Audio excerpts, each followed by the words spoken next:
Good morning and welcome back to Advanced Composition with Professor Kent Lee. We are going to continue talking about argumentation the way we were doing last time. I'll kind of quickly review that and give you some other examples like that and start to show maybe some things that you will also need to do besides just a basic kind of, 1, 2, 3 claims, premises, and then argument. And last time we were talking about kind of a sciencey example. Today we'll have a more of a humanities, philosophy type example, and then more of a linguistics, social science, education type example. In the next lecture after this, we'll get into a political example to talk about some other things you need to do in argumentation for an essay. All right, so let's kind of review what we did last time. We got a thesis in an essay, so your overall main objective or main argument, your main point of an essay, that's your thesis. And that's in a thesis statement in the introductory paragraph. Now, your thesis requires several kind of main arguments or main supporting arguments. And different books will use different terms for this. So you'll have about 3 to 5 main arguments to support your thesis. And each of those main arguments is going to be represented by at least one body paragraph. In a longer essay, maybe more than one paragraph for each main point. So we gave an example last time. Say the main thesis was that going to Mars in the near future is not a good idea because going to Mars in the near future would be too dangerous to undertake. And that's the near future. And the main reason is there are a lot of really serious problems that we need to solve first. So there are 3 kind of main supporting arguments that would form the body paragraphs. One has to do with radiation, which we talked about. Another is no atmosphere, or the lack of atmosphere. Number 3, the water and soil chemistry. And as we said before, your topic sentence, your main idea sentence in one of the body paragraphs would be that Martian radiation would be too deadly and it's an unacceptable risk. So the claims to support that are the high radiation levels, lack of any potential long-term protection other than living in caves all the time. Boring. Okay, and third, cancer, genetic mutation, serious illnesses resulting from that. And so you got your premises, radiation levels, no protection, cancer and other serious health problems, and death would result. And of course, maybe an unspoken kind of obvious logical link. There's kind of an obvious logical link, which is that high rates of cancer and death would be unacceptable. Unless you want to send, a bunch of people that we don't like, maybe politicians, we don't like them, yeah, let them. It's okay if they die. But for normal people, especially if you're sending our best and brightest or smartest scientists and professionals to Mars, yeah, we don't want them to die. So there's kind of an unspoken logical link that these risks would be unacceptable. When we say that the radiation levels would lead to cancer, serious illnesses, early death, therefore radiation levels would be too deadly. There's kind of a logical link, which in this case probably doesn't need to be said, that this is not a good thing and that this kind of risk is not acceptable, except to the really extremely adventurous types.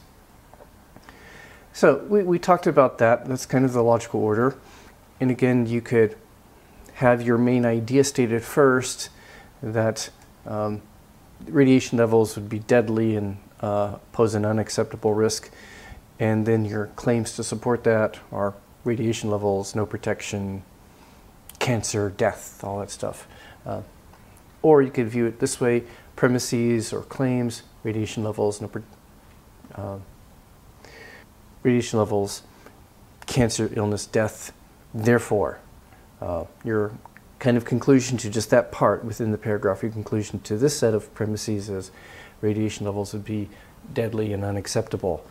So you got your premises and then your kind of your conclusion, which is then the topic sentence, main idea sentence of this paragraph. That's one of your main supporting arguments for the higher level thesis. So let's look at another example. Let's do philosophy now. Do you remember the film The Matrix? In The Matrix, the main character realizes that the world around us is an illusion. It's a computer-generated illusion. And this movie plays with people's minds. So this is actually a very philosophical film because this deals with the idea of philosophical skepticism. So let's talk about philosophy today. And you may be wondering, okay, a writing class, first we're talking about science, now philosophy. These are all important to being a good critical thinker and a good writer, or just a good citizen. So we're going to do this kind of stuff in this course this semester. The science stuff and philosophy to train your brain. So here is kind of the intro, part of an intro paragraph to an essay about philosophical skepticism. So the essay is going to argue that philosophical skepticism is an important concept that we need to understand and deal with because it's foundational to a lot of other issues in philosophy or science or social sciences. So have you heard maybe the claim that you can't trust your senses are not reliable? That's kind of a really debated claim. There's to some degree certain evidence for that. Some people will take that really far and say you can't trust your senses at all. Therefore, the world around us isn't really real. What you see is really something that the mind has created or something else. It's not really quite real. It's not quite there. Or the reality is really something that our mind creates. You may think that's weird.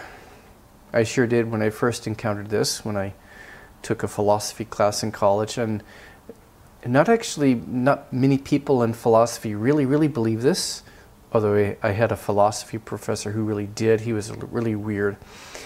But it's an important question nonetheless. It's an important question. So this essay is going to try to argue for that it's an important question. You may think this is crazy, but it's an important question that you have to answer if you're doing philosophy or if you're doing other issues in psychology, some in linguistics, neuroscience, etc. So here's an intro paragraph. I want you to read this for a minute.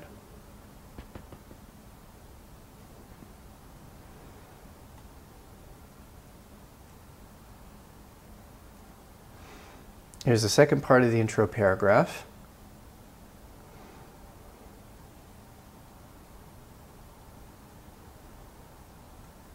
And this gets to the following thesis. This is the thesis or main idea sentence. It's a little long, but this is not unusual for academic writing. You don't have to write your thesis this long, but this has got a thesis, and then it's also got kind of an overview of the main arguments that are going to follow in the body, or some of them anyway.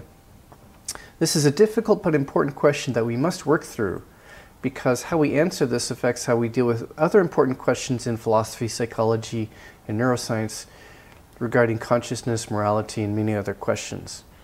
And that's true. How you maybe try to, it's a hard question, but how you try to address this question, can we trust our senses? Is the world around us real? Is it there?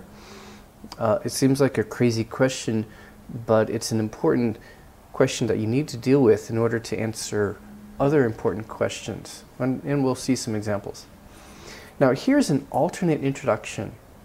The first introduction is a bit more kind of familiar, a bit kind of somewhat informal, talking about a popular film as an example. Here's an alternate introduction that's a bit more academic, it's a bit more philosophical. So it starts maybe more directly with the issue at hand. So the previous one was kind of an analogy type introduction. And if you want to do a more an advanced academic introduction, we could do like this. So take a minute and read this part, this intro.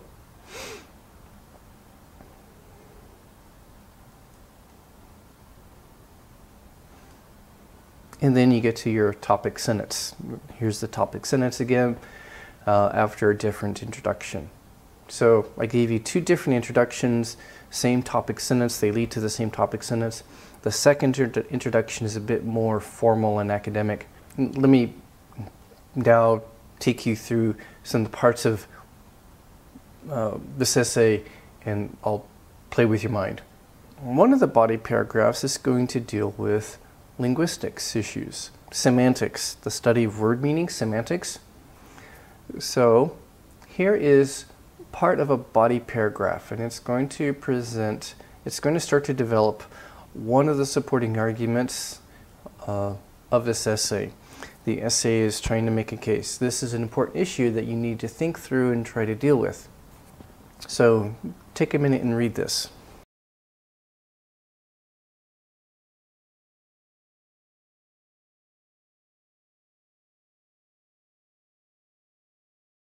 All right, so let me show you briefly, let me illustrate how this affects maybe a certain area of linguistics, semantics, word meanings.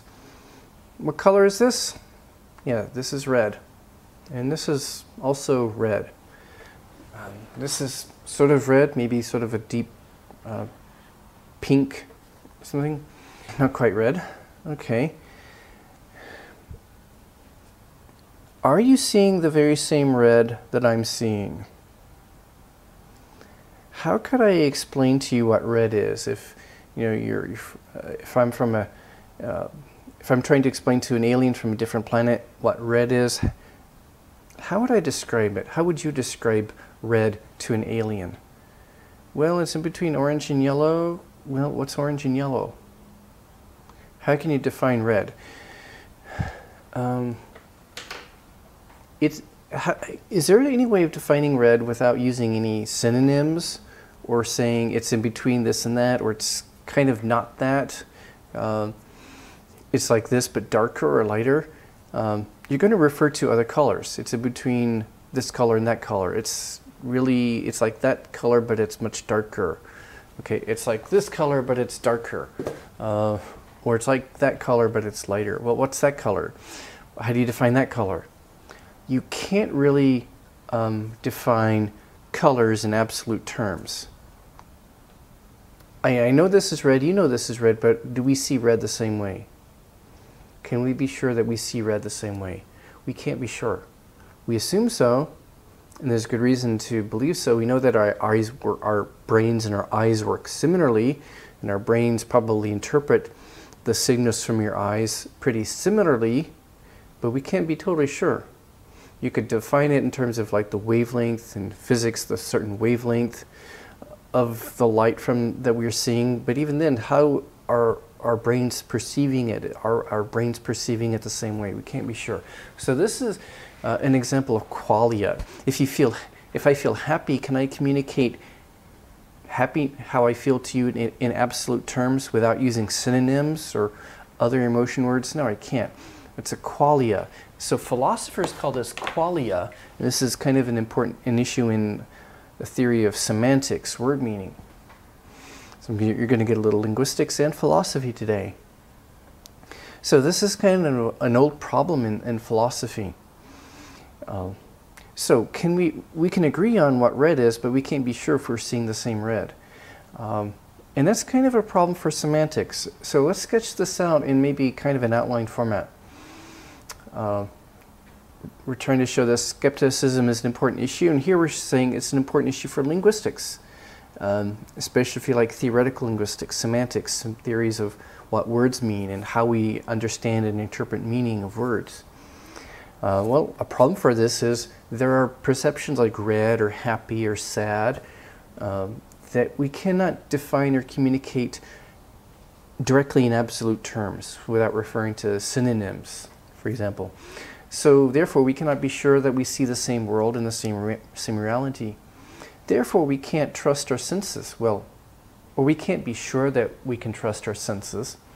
Therefore, here comes kind of maybe a claim, maybe a topic sentence for this paragraph. This is the conclusion of these claims in this paragraph, and this conclusion is a main supporting argument for the thesis of the whole essay. this creates difficulties for semantics or a theory of word meanings. Or maybe you could say it more clearly, this is a problem for semantics that linguists have to address in order to do other linguistic work. Now, is this outline complete? Is this logical? Is there something missing? I would say that it is, because the conclusion, there's something missing when you kind of go from point 1, 2, 3 to the conclusion. This creates difficulties for semantics. There's something that's kind of missing. We can't be sure that we can trust our senses, therefore this creates difficulties for semantics. Is there a clear logical link or connection? Not quite. So I'm going to put in something else. It then becomes difficult to use words or language to talk about our world, at least sometimes, from the standpoint of a linguist who's trying to analyze it. In our daily life, okay, it doesn't matter. I say red, you say red, okay, we say red, we're fine. But if you're trying to come up with a theory of semantics, then it becomes a problem. So this fourth point here makes for a clearer logical link. Therefore, the paragraph is more logical. It becomes difficult to use words and language to talk about a world that, okay, this creates difficulties. It's this. It's not trusting our senses that's really a problem for linguistic theory, semantic theory, but it's the fact that it becomes difficult to use words and language to talk about our world. That's the required logical link that makes this more coherent. So this is a logical link that maybe is needed for this paragraph to be clearer and more persuasive, to flow better. We saw, for example, earlier in the Mars example, loss of life and death is not acceptable. Okay, we probably don't need to say that, but in here, this is a logical link that we need to say. It's missing, and it makes it, if it's missing, it's not very clear. The conclusion or the main argument, the argument is not very clear. And so next time you're going to do an exercise about this, I'll give you an exercise maybe next time. I want you to do your other Google form homework first for the midterm prep, and then we're going to do kind of an exercise about this, maybe with logical links that are sometimes they don't need to be stated, but sometimes they do need to be stated in order for clear communication with the reader. So now that makes sense. So this is one reason why maybe you should care about the issue of philosophical skepticism if you're into linguistics, or maybe literature and the semantics of literature and interpretation of words as a linguist, or maybe in literary theory. You might care about this issue of philosophical skepticism because this is going to affect your theory of interpretation, whether it's semantics or interpreting poetry, maybe. Let's do another example. Okay, this is a little bit more real, less abstract. We talked about a sample essay earlier about EMI, English Medium Instruction, or Yongang policy, which is a thing at many Korean universities, and it was a thing at my last job, my last university, which has a very aggressive EMI policy in place, and it's caused some problems, I think. I dealt with teaching students in class, and they told me about their other classes where they had to take classes like history classes or engineering classes, and the professor is Korean, but the professor has to teach in English because that's the policy for some classes. And they say, oh, we can't really keep up with the workload, or the professor can't really lecture in English that well. We can't understand the person. Things like that. So you might think that I'm all for EMI policy as an English teacher, and I'm not. I'm for some more limited use of EMI, but at my previous school, it was kind of an EMI policy that was too aggressive and not well thought out. So hence the essay sample that I wrote in the book we talked about a couple of weeks ago about EMI. So the thesis in that essay was that policies need to be tailored to the actual needs of the students.